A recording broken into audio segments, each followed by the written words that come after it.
E aí, meu povo, beleza? Como é que vocês estão? Olha só, hein? Vamos dar continuidade nessa nova playlist. Bom, a gente tá fazendo o quê? Eu dei 40 dias de pausa naquela playlist que a gente fala sobre organizações, seitas, religiões e etc, né? Mas nesses 40 dias eu vou estar fazendo uma nova série para estimular você a ser um empreendedor, um investidor, estimular você a crescer, a deixar de ficar nessa mesmice, nessa vida pacata de trabalhar para alguém, de trabalhar numa firma, de ser o mesmo sempre. Tá? A vida passa tão rápido, gente, a vida voa. Quando você vê, você tem 30, você tem 50, você tem 60, você morreu e depois que morreu, que legado você deixou? Você vai ser lembrado pelo quê? Essa sempre foi a minha preocupação. Não que eu desejo morrer e deixar uma história escrita. Não, eu quero viver. Só que eu quero viver uma história incrível. Eu quero viver uma história que eu escrevi, que eu acho fenomenal. Eu preciso.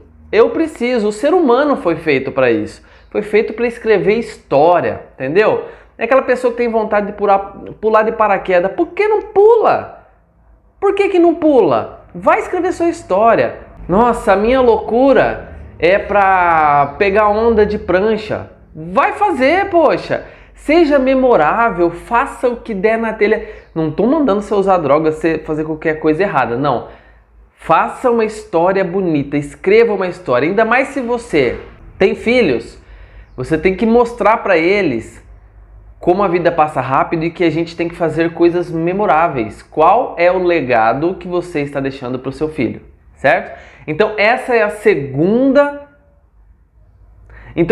é o segundo capítulo dessa série. Se você não assistiu o primeiro, sugiro que pause agora e comece lá, porque essa é a continuação, tá? Não é assim, cada dia independe do outro, não. Todos os dias um depende do outro aqui para você entender onde eu quero chegar. E hoje, a pedrada que muda a história. Sabe qual é a pedrada? A pedrada é aquela sacada. É aquele negócio que você faz, aquele estalo que você faz assim no impulso, todo mundo te chama de louco e você muda a sua história. Você vira uma pessoa memorável e o mundo vai saber, tá? Essa pedrada muitas pessoas já deram na vida, como eu citei ontem. Thomas Edison, o Hitler foi por mal, mas ele deu a pedrada dele, né? O Renan Cortés também. Então, existem N casos. O criador da Apple, o criador da Microsoft, o criador do Facebook, todos esses serão lembrados eternamente. Por quê? Deram a pedrada. É isso que eu quero dizer. Só que eu vou usar uma passagem bíblica para mostrar para vocês os fatores, as coisas que acontecem ao seu redor que às vezes te desanima. Às vezes é por isso que você ainda está sentado no sofá. Às vezes é por isso ainda que você está naquele empreguinho fajuto, ganhando um salário mínimo, comendo pão que o diabo amassou para pagar um aluguel, para ouvir a sogra na sua orelha, a mulher nessa outra, as crianças querendo passear, querendo algumas coisas e você não consegue manter. Por quê? Porque você faltou inteligência, faltou motivação para você dar aquela pedrada. Então vamos lá, olha, se você tem uma Bíblia aí, confere comigo o que eu vou lendo devagar, tá? Eu não vou ler o capítulo todo, então eu vou ir citando, vou conversando, algum versículo, um ou outro eu leio para a gente sintetizar aquilo melhor. A gente vai falar hoje sobre 1 Samuel, capítulo 17. Bom, para começar nesse capítulo, o povo de Israel está concentrado, aglomerado em Socó, de frente com o povo filisteu. E eles estão ali, era para haver um confronto ali, eles iam guerrear um contra o outro. De repente o que acontece? O povo filisteu tem um grande herói. Eles têm um Zeus ali com eles, um Hércules. Tá lá, o grande e saudoso Golias, o Hércules deles. E eles colocam toda a confiança naquela máquina mortífera, naquele guerreiro, naquele cara que eu vou falar para você, devia ser monstruoso o negócio, né? Imagina, devia ser o tanque de guerra deles da época. Um cara, sabe, blindado da cabeça aos pés, forte, alto. Meu, e uma proposta muito interessante que para eles era vantajosa, mas estava em desvantagem para o povo de Israel. Agora, a demonstração de que Saul e todo o seu povo ali estavam despreparados é que eles aceitam uma proposta alheia.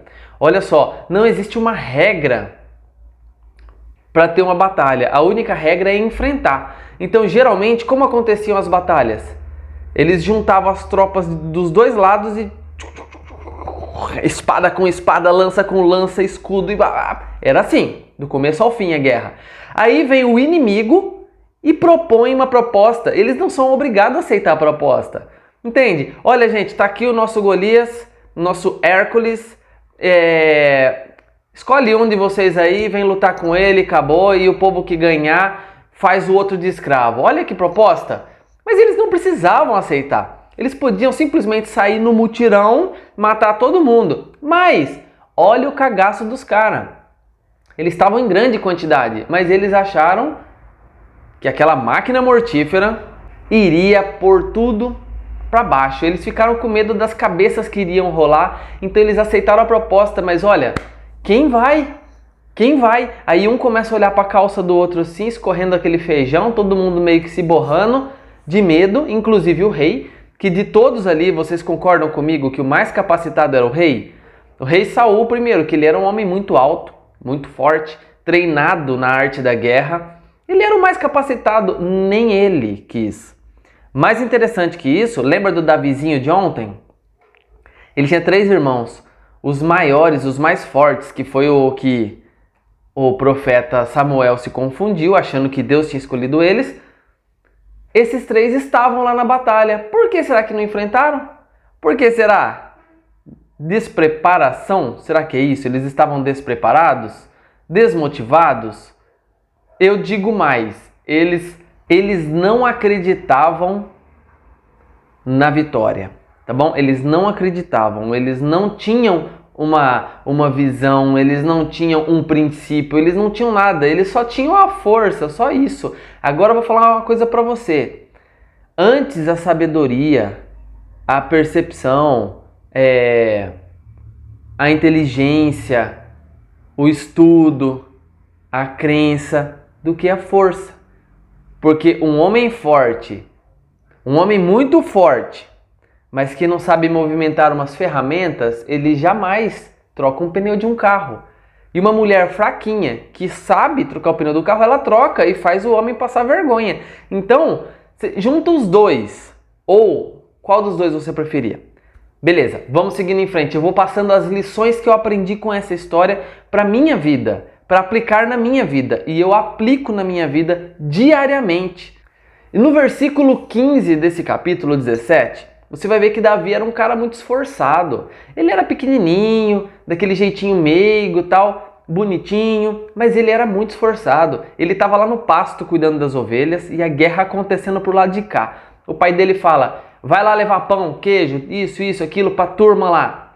Ele vai, ele prende as ovelhinhas, pega o pão, as coisas, joga na carroça, para ele não tem tempo ruim. Então é uma pessoa que sempre está sendo pega trabalhando. Sempre. Você não encontra Davi sentado em momento nenhum aqui na história. Então, Davi, ele está ali nas ovelhas. Os irmãos foram para a guerra se borrar. Ele sai dali, guarda as ovelhas, pega as coisas, coloca no carrinho e zarpa. Então, Davi, olha o segundo ponto importante que eu aprendo. O primeiro, nunca aceite a regra dos outros. Você faça a sua própria regra. Segundo, nunca esteja parado, sempre se movimentando. Agiliza, soca a bucha. Terceiro, no versículo 16, deixa bem claro, o povo filisteu, com aquele Zeus, com aquele gigante, aquela máquina mortífera ali, eles estavam há 40 dias fazendo chacota do povo de Israel. Olha só, 40 dias fazendo chacota, zombando. Você está em um dos 3 pontos. Ou você está dormindo, ou você está trabalhando, está confiando no que você está fazendo, ou você está ali se borrando. Em qual você está? Se você está no mesmo empreguinho de sempre, tem vontade de avançar, tem vontade de algumas coisas, mas está parado, você está naquele exército de Israel ali, há 40 dias se borrando. Há quanto tempo mais você vai ficar recebendo chacota? Por quanto tempo mais você vai ficar sendo humilhado pelo exército inimigo, pelo mundo? Você vai ficar sendo humilhado pelos seus parentes, sendo humilhado pelos seus amigos, por todos que estão à sua volta. Você vai aguentar mais quanto tempo ser humilhado? Sabe do que você precisa? Você precisa de ação. Ação. Aprenda os princípios e age. Para de ficar aguentando isso. Eu não sei como Saul aguentou ficar 40 dias ouvindo o inimigo falando bosta para ele. E no versículo 22 e 23, olha só uma coisa muito interessante que eu vejo. Davi não faz só o que mandam ele fazer. Porque você nota, ele trabalha para o pai dele manda, faz isso, faz aquilo. Mas ele não faz só, ele vai além. No versículo 22 e 23, ele leva a comida. Quando ele chega no arraial, ele abandona o carrinho ali, porque ele está ouvindo a voz do gigantão. Ele abandona e vai para o vale, rapidinho, ele já desce e já se dispõe. Ele começa a receber aqueles insultos e ele não aguenta. Quem é você? Você aguenta insulto? Você é aquela pessoa que fala assim, entra por aqui, sai por aqui. Tem certas coisas que você deve fazer isso mesmo, mas você vai ficar aguentando humilhação, chacota. Meu camarada, minha cara, você foi feita à semelhança de Deus. Você é obra-prima de Deus. Você vai aguentar ser humilhado? Eu não sei qual é a humilhação que você tem passado. Eu passei e passo humilhação todos os dias.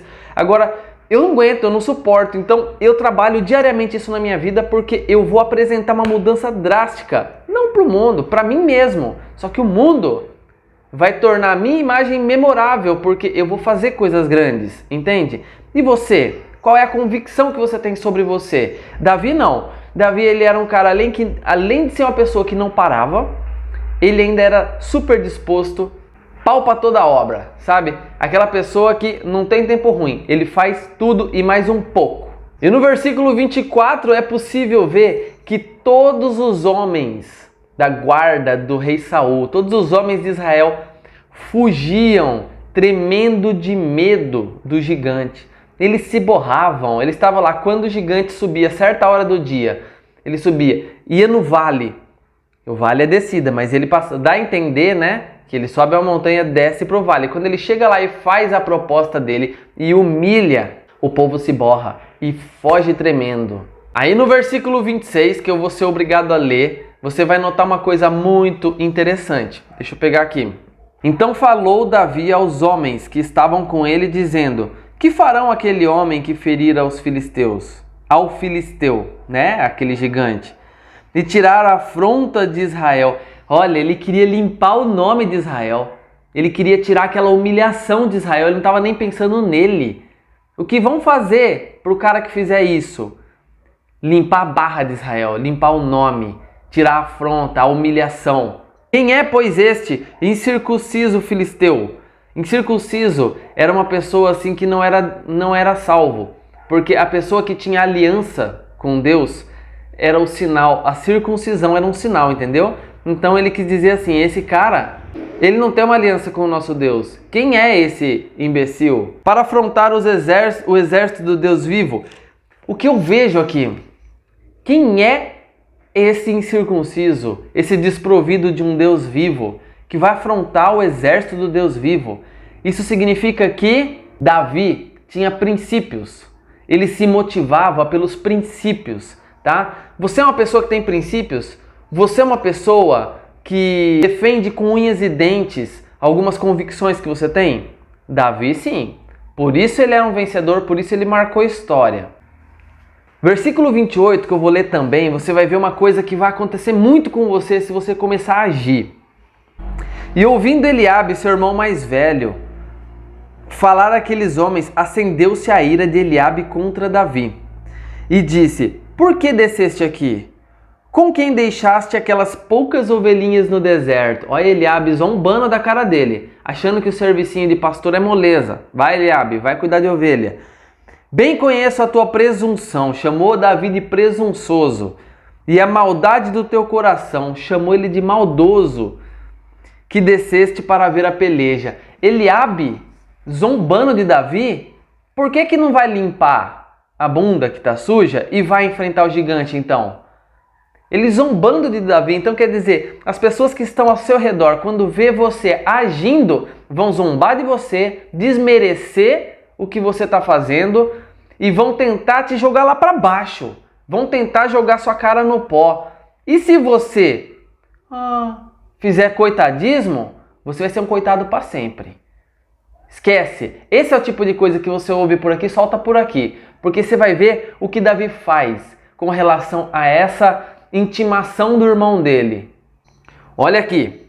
Então disse Davi: que fiz eu agora? Porventura não há razão para isso? Quer dizer, eu sou de Israel também, não tem razão para mim defender o meu povo? E desviou para o outro. Ele saiu. Deixa meu irmão falando com a minha mão. Fala com a minha mão aqui, ó. E falou conforme aquela palavra, e o povo lhe tornou a responder as primeiras palavras. Então ele perguntou de novo. Falou, o que vai acontecer? E o povo falou de novo para ele. Ele deixou o irmão dele falando com a mão dele. E foi. O que eu aprendo com essa atitude de Davi? Foco. Ele tem foco. Então, além dele ter princípios, convicções, energia, vontade, ausência de medo, ele tem, sabe, aquela ganância de conquistar, de arrebentar, de pôr pau pra torar. Ele não deixou ser influenciado pelo que o irmãozinho dele falou. E pare para notar uma coisa, geralmente quem vem falar para você contra o que você está fazendo são os cagão. Tudo medroso, que não aposta nada, não aposta às vezes nem um centavo, fica com medinho de perder. A pessoa não aposta, não faz nada que não lhe dê segurança, ela mantém a vida dela na fileira de formiga, fazendo o que sempre fez, porque, se eu mudar, o que acontece? A pessoa morre de cagaço. Então deixa a gente fazer, não é verdade? Deixa. Só que daí, se a pessoa fica te atormentando, deixa falando com a sua mão e bora agir. No versículo 33, eu achei um ponto muito importante. Olha só, as pessoas que estão ao seu redor, elas vão querer falar o que você consegue fazer e o que você não consegue. O que você pode fazer e o que você não pode. Como se elas soubessem. Vocês fizeram? Sabe, essa raiva que eu tenho de pessoas que estão ao meu redor, isso acontece frequentemente. A pessoa fala, Renan, não faz isso, você não vai conseguir. Olha, você vai quebrar sua cara. Com base em que a pessoa me dá esse conselho? Se a pessoa nunca fez, se a pessoa nunca fez nada além daquilo que ela só faz, entendeu? A pessoa sempre fez uma única coisa a vida inteira e vem falar pra mim que eu não vou conseguir? Vai te lascar, mano. Então vamos ver, eu vou ler o versículo 33, que eu não ia ler, mas eu vou ler. Porque eu quero que você veja a audácia do povo. Porém, Saul disse a Davi, contra esse filisteu não poderás ir para pelejar com ele, pois tu és moço, e ele homem de guerra desde a sua mocidade. Quem é Saul para falar isso? Ele é um cara treinado em guerra, certo? Só que ele vem falar para Davi, você é mocinho, você não vai conseguir. Ele não conhece Davi, mano, ele não sabe. Você vai ver mais para frente que ele não conhece Davi, ele não sabe o que Davi faz da vida. Quem é você, seu inútil, para falar para o outro que está tentando acertar na vida, que ele vai quebrar a cara, que ele vai errar? Dá conselho sábio, ajuda a pessoa, né? Fala, lê tal livro, escuta tal fulano, olha lá, vai escutar Pablo Marçal, vai escutar Tiago Fonseca, Tiago Nigro. Ensina a pessoa a procurar coisa boa, não fica desmerecendo, não fica humilhando, pondo a pessoa para baixo falando que ela consegue ou não consegue, se você não tentou. Entendeu? Saul não tentou enfrentar o gigante, como que ele vai falar que o Davi não vai conseguir? Pessoas desmerecendo você, vai ter o tempo todo. O irmão dele pôs ele para baixo, o rei pôs ele para baixo, mas ele não desistiu, ele seguiu em frente com a ideia. Mas, se você persistir na sua ideia, se você persistir no seu plano, essas mesmas pessoas vão te dizer como você deve fazer. Legal, porque se elas soubessem como se deve fazer, elas fariam. Mas não, elas vão querer te dar a ideia. Não, você deve fazer assim. No caso, o rei fala assim para Davi, não, tá bom, então você quer ir? Então beleza, é um suicídio, tá? Mas então usa minha armadura, minha espada e coloca nele. Você imagina, Saul era um cara muito grande. Davi era um menininho. Pô, aquela armadura toda pesada pra caramba, ia tirar a agilidade dele, ia tirar a mobilidade. Ele não ia conseguir daí nem salvar uma ovelhinha. Quanto mais lutar contra o gigante, as pessoas vão querer pôr coisas na sua frente, ensinar como se deve fazer, sendo que a armadura era de Saul. Por que ele não vestiu e foi? Entendeu? Se é isso que vai salvar e fazer vencer a guerra, ele devia ter ido. Mas não, ele vai falar para Davi como se deve fazer. E Davi faz o quê? Não é assim que eu vou lutar. Eu vou em nome do meu Deus vivo e eu vou fazer assim, assim, assim. E ele sai dali com aquilo fixo na mente e o rei, eu acho que pensando assim, ah, menino tolo, esse já era, vai virar comida de urubu. E Davi, olha uma coisa interessante. Davi, provavelmente, era um cara que conhecia o seu inimigo. Porque ele vai para o riacho e pega 5 pedrinhas. Ele não pega uma. Mas por que ele pegou 5? Porque se ele errar uma, ele tem outra. Se ele errar outra, ele tem outra. Não, ele tinha confiança que a pedrada dele ia marcar a história.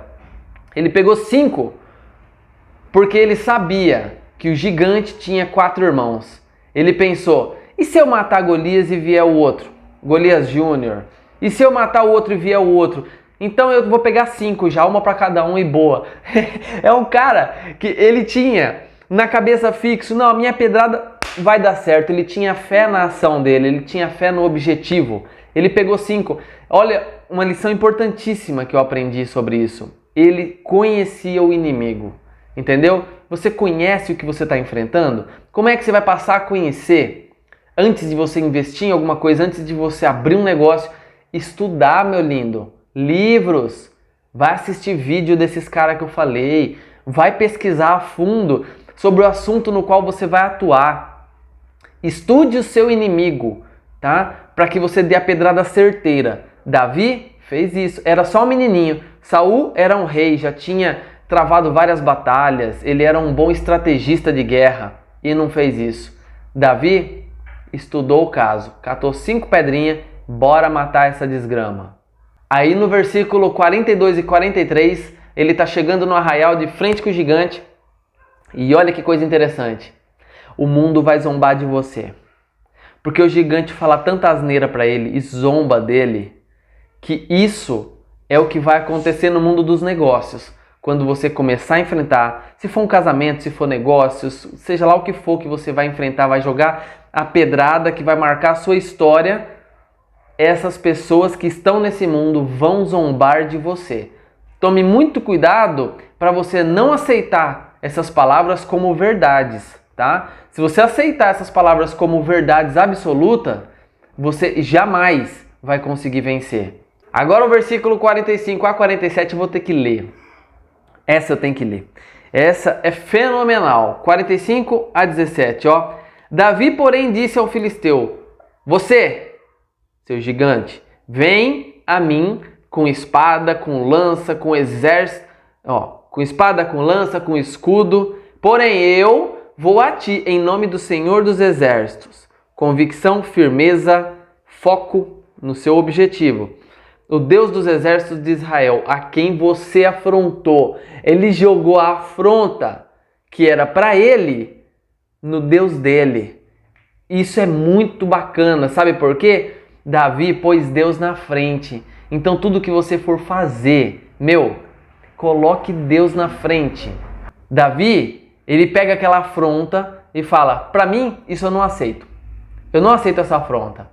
E Deus eu creio que não vai aceitar também. Quando ele joga essa afronta na conta de Deus, ele fala: bom, você está afrontando meu Deus, o Deus de Israel. Sabe o que ele está falando? Mais ou menos assim: Deus, a guerra é sua, não é minha, tá?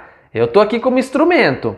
Você se vê com o gigante agora, pode me usar. Mas olha, a guerra é sua. É o seu nome que está em jogo. Quando ele faz isso, meu lindo, olha que fé que o cara tinha. Ele simplesmente recebe a vitória naquela hora, no exato momento, porque Deus não aceita ser zombado. Zomba de Deus para você ver o que acontece. Zomba. Então, quando as pessoas zombarem de você, tirarem uma onda com a sua cara, joga toda essa humilhação no pé de Deus. Fala assim, Deus, meu lindo, essa guerra aqui é sua. Eles estão falando isso é de você, porque você é a imagem e semelhança de Deus. E quando falarem isso de você, você fala para Deus, ó, estão falando isso de você. Acabou. Deus vai assumir a bronca e a batalha já está ganha. Continue para ver. Hoje mesmo o Senhor te entregará na minha mão. Confiança, firmeza de convicção. E ferir-te-ei, tirar-te-ei a cabeça. Ele já tá contando a vitória, como vai ser feito. Por quê? Porque agora ele sabe quem que está cuidando da guerra. Os corpos do arraial dos filisteus darei hoje às aves dos céus e às feras da terra, e toda a terra saberá que há Deus em Israel. E saberá toda esta congregação que o Senhor salva, e não com espada e com lança, porque o Senhor é guerra, e ele vos entregará na vossa mão. Deus não precisa de armamento bélico, Deus não precisa de ferramenta nenhuma humana, ele só precisa que você entregue a guerra na mão dele. Então, meu querido, se você está enfrentando uma batalha para conquistar alguma coisa e tem gente te humilhando, pega essa humilhação e joga no pé de Deus, fala, Deus, é de você que eles estão falando, viu? E Deus vai assumir essa bronca de tal forma que a vitória já está ganha. Você pode falar, quando você jogar isso na mão de Deus, você já pode falar para quem está te humilhando, fala assim, meu lindo, sabe como vai ser? Daqui 5 anos você vai me ver de Rolls Royce, você vai me ver assim, assim, assim. Sabe por quê? Porque você vai ver que eu tenho um Deus vivo. Você vai ver que o meu Deus assumiu essa batalha. E eu vou vencer sim. Pode falar com toda certeza. O que você quiser, entendeu? Você vai ver que a minha casa vai ser no Terras. Eu vou ter uma casa no Alphaville. Sei lá. Fala o que você quiser falar, mas você tem que falar. Isso tem que tornar audível. Tá bom? Você tem que... Isso é uma profecia. Você profetiza isso pro gigante. Fala assim, gigante, você tá derrubado. A sua palavra foi lançada em terra. Foi isso que Davi fez. Olha que lindo, meu. Olha que lindo. Davi tinha uma extrema confiança em Deus. Ele tinha uma extrema confiança no que ele estava fazendo. Ele era uma pessoa centrada, inteligente. Aí, após ele falar tudo isso daí, determinar a vitória... Olha o que acontece no versículo 48, ó. E sucedeu que, levantando-se o filisteu, ele estava sentado. Geralmente quem te acusa, quem te humilha, quem te aborrece, está acomodado, confiando em si mesmo. Olha só que lindo essa mensagem. A pessoa que te humilha, que te põe para baixo, ela geralmente está acomodado no seu próprio afazer. Ela está confiando em si mesmo. Esse é o erro. Por isso as cabeças rolam. Por isso você vai perder a sua vida. Você vai perder tudo que você está fazendo porque você confia no que está fazendo. Sucedeu que, levantando-se o filisteu e indo encontrar-se com Davi, apressou-se Davi. Davi tem pressa. Então, ó, corre fazer, meu lindo. Não fica sentado no sofá não, que não é Deus que vai pegar e fazer, é você. Correu ao combate a encontrar-se com o filisteu. E daí você sabe o que aconteceu, né? Tudo o que Davi profetizou aconteceu. E pra gente encerrar, as pessoas que estão ao seu redor vão se espantar com a sua valentia. No versículo 55 você vai notar uma coisa. Vendo, porém, Saul, Davi sair a encontrar-se com o filisteu, ele disse a Abner, capitão do exército, de quem é este moço? De quem ele é filho? E Abner disse, rei, viva para sempre, eu não sei. Eles não conheciam. Então quer dizer, as pessoas que estão ao seu redor vão se emburrecer vendo você agitar a parada. Vão se espantar com quem você é e eles não sabiam quem você era. Quem é você? Dá uma pedrada aí. Vamos agitar essa parada, movimenta a sua vida, porque você consegue. Basta querer.